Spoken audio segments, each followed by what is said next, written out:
Netizens humanga sa payat na pangangatawan ngayon ni Kissy Concepcion. Mula ito sa latest update ni Kissy Concepcion mga ka-showbiz talkies kung saan ay pinapakita ng dalagang aktres na nagbawas na nga ito ng timbang at pumayat na.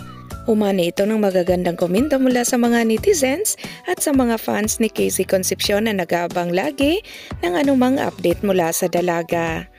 Yes mga ka-showbiz talkies, mas lalong lumutang ang ganda ni Kissy Concepcion pag ito ay payat. Ngunit alam nating lahat na may pikos ang dalagang aktres kaya mahihirapan talaga ito na magbawas ng timbang. Health-wise mga ka-showbiz talkies, maganda rin naman ang idudulot nito sa pangangatawan ni Kissy Concepcion. Sabi ng iba baka may pinaghahandaan ngayon ang aktres kaya nito nagbawas ng timbang.